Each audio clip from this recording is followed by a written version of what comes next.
Chapter 12. Poppy was lying there on the white velvet lining, eyes shut. She looked very pale and strangely beautiful. But was she dead? "Wake up," James said. He put his hand on hers. Philip had the feeling that he was calling with his mind as well as his voice. There was an agonizingly long minute while nothing happened. James put his other hand under Poppy's neck, lifting her just slightly. "Poppy, it's time. Wake up. Wake up." Poppy's eyelashes fluttered. Something jarred violently in Philip. He wanted to give a yell of victory and pound the grass. He also wanted to run away. Finally, he just collapsed by the graveside, his knees giving out altogether. "Come on, Poppy. Get up. We have to go." James was speaking in a gentle, insistent voice, as if he were talking to someone coming out of anesthesia, which was exactly how Poppy looked. As Phil watched with fascination and awe and dread, she blinked and rolled her head a little, then opened her eyes. She shut them again almost immediately, but James went on talking to her, and the next time she opened them, they stayed open. Then, with James urging her gently, she sat up. "Poppy," Phil said. An involuntary outburst. His chest was swelling, burning. Poppy looked up, then squinted and turned immediately from the beam of the flashlight. She looked annoyed. "Come on," James said, helping her out of the open half of the casket. It wasn't hard. Poppy was small. With James holding her arm, she stood on the closed half of the casket, and Phil reached into the hole and pulled her up. Then, with something like a convulsion, he hugged her. When he pulled back, she blinked at him. A slight frown puckered her forehead. She licked her index finger and drew a wet finger across his cheek. "You're filthy," she said. She could talk. She didn't have red eyes and a chalky face. She was really alive. Weak with the relief, Phil hugged her again. "Oh, God, Poppy, you're okay. You're okay." He barely noticed that she wasn't hugging him back. James scrambled out of the hole. "How do you feel, Poppy?" he said. Not a politeness, a quiet, probing question. Poppy looked at him, and then at Philip. "I feel fine." "That's good," James said, still watching her as if she were a 600-pound schizophrenic gorilla. "I feel hungry," Poppy said in the same pleasant, musical voice she'd used before. Phil blinked. "Why don't you come over here, Phil?" James said, making a gesture behind him. Phil was beginning to feel very uneasy. Could she be smelling him? Not loud, wet sniffs, but the delicate little sniffs of a cat. She was nosing around his shoulder. "Phil, I think you should come around over here," James said with more emphasis. But what happened next happened too quickly for Phil even to start moving. Delicate hands clutched like steel around his biceps. Poppy smiled at him with very sharp teeth, then darted like a striking cobra for his throat. "I'm going to die," Phil thought with a curious calm. He couldn't fight her, but her first strike missed.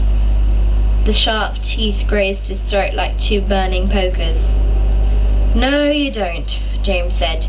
He looped an arm around Poppy's waist, lifting her off Phil. Poppy gave a disappointed wail. As Phil struggled to his feet, she watched him the way a cat watches an interesting insect, never taking her eyes off him, not even when James spoke to her. "That's your brother, Phil, your twin brother, remember?" Poppy just stared at Phil with hugely dilated pupils. Phil realized that she looked not only pale and beautiful, but dazed and starving. "My brother? One of our kind?" Poppy said, sounding puzzled. Her nostrils quivered and her lips parted. "He doesn't smell like it. No, he's not one of our kind. But he's not for biting either. You're going to have to wait just a little while to feed."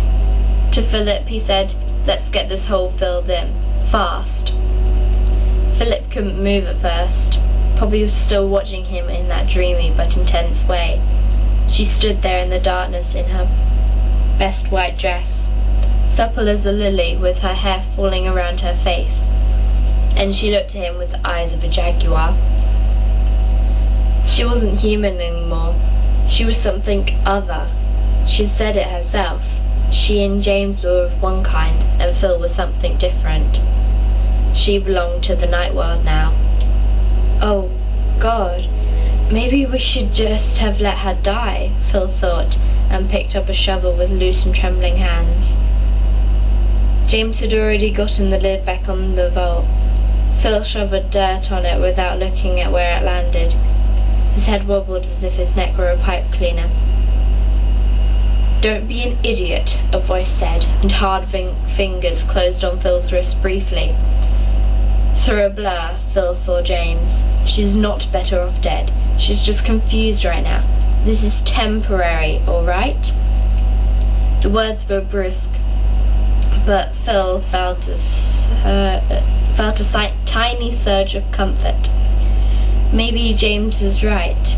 Life was good, in whatever form, and Poppy had chosen this. Still, she'd changed, and any time would tell how much. One thing, Phil had made the mistake of thinking that vampires were like humans. He'd gotten so comfortable with James that he'd almost forgotten their differences. He wouldn't make that mistake again.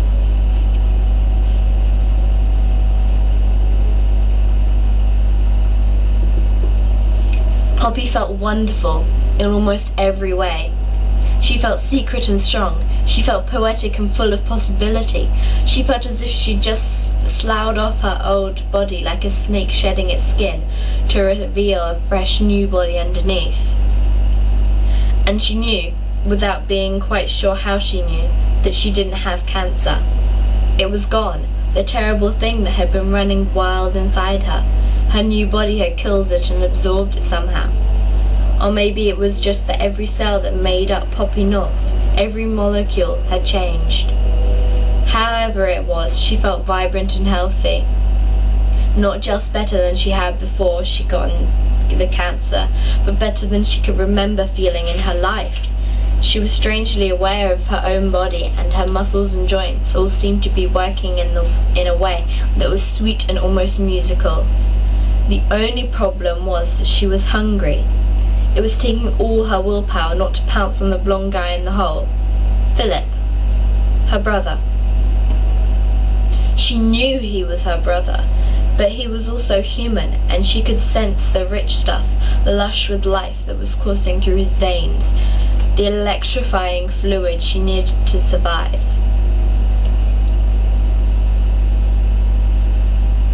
"So jump him," part of her mind whispered. Poppy frowned and tried to wiggle away from the thought. She felt something in her mouth nudging her lower lip, and she poked her thumb at it instinctively. It was a tooth, a delicate curving tooth. Both her canine teeth were long and pointed and very sensitive. How weird. She rubbed at the new teeth gently, then cautiously explored them with her tongue. She pressed them against her lower lip. After a moment, they shrank to normal size. If she thought about humans full of blood, they grew. If she thought about humans full of blood like berries, they grew again. "Hey, look what I can do!" But she didn't bother the two grimy boys who were filling in the hole. She glanced around and tried to distract herself instead.